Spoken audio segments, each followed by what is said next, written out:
They would meet famously in June of 1815 at Waterloo, which is in modern-day Belgium. Together, the alliance had some 50,000 Prussians and some 68,000 British, who brought with them many other allies, and about 156 cannon. The French, under Napoleon, had 73,000 troops and about 252 cannon. So more cannon, but outnumbered in terms of soldiers.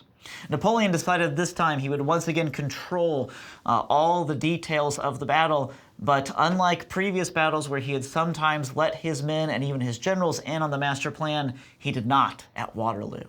Instead, he gave each general his own individual part, disconnected from the master plan, which he kept to himself. This meant that when the battle occurred and things didn't go according to his plan, and Napoleon wanted to make quick changes, his communication lines often got divided. Messengers often didn't make it to other generals. And as a result of the generals not knowing the full plan, the plan fell apart. Now, the plan was simple. He essentially wanted to cut off the British under Wellington from the Prussians. But Wellington understood Napoleon's tactics and understood that Napoleon did not know how to fight a defensive battle. So Wellington decided to show him how to fight a defensive battle. Wellington had already visited Waterloo in times past. It had been the site of a famous British victory a century or more before. And so Wellington looked at the Waterloo Ridge, and he realized it was the perfect defensive point. Because if you could take it quickly enough, you could force your enemy to do a frontal charge on you, which means he would be exposed for a huge amount of space and would thus be much more easy to deal with. So Wellington took the Waterloo Ridge quickly.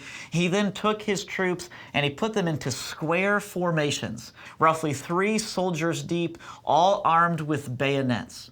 This was a formation that his soldiers were familiar with because they had used it time and time again successfully in Portugal and in Spain against the French. It was something Napoleon, though, himself had never encountered.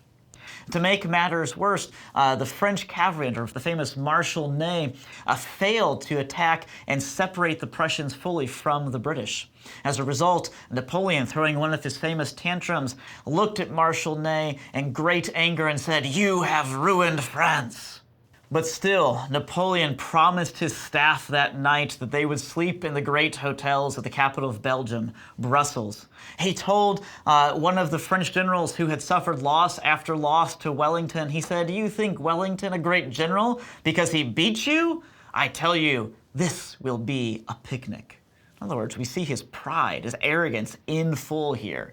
After all, he didn't tell his generals what his plan was. They just believed, well, he has a plan and it must be good because he has so much confidence. However, his plan failed. His cavalry charges that he sent in, his artillery barrages that had worked so well before, didn't work against Wellington because Wellington had the high ground and Wellington had a superior formation. Wellington was fighting a patient, defensive battle. In fact, Napoleon, during the battle, commented to one of his generals, "Will these English never show their backs? Will they never retreat?" The general replied, "I fear they would rather be cut to pieces." At the same time that his attacks failed, the Prussians charged his flanks time and time again. They seemed to never grow tired or weary. So Napoleon decided the only thing he could do was to crush Wellington and the British. He decided that he would go all in. So he took his reserve, his old guard, the Imperial Guard, those veterans, some of whom had been with him since Egypt, and he sent them in one massive, glorious charge for the emperor and the empire, and it failed. Wellington's men held their ground, and then Wellington realized the moment had come. He counterattacked, and he completely destroyed Napoleon's forces, giving and leading the attack himself from his great horse, which he named Copenhagen. As a result, Napoleon fled. Wellington's gunners asked him, because they had the opportunity to fire upon the fleeing carriage of Napoleon and end this once and for all, and they asked Wellington, "Shall we take out this emperor?" And Wellington replied no, saying, quote, "There goes the greatest man of our age."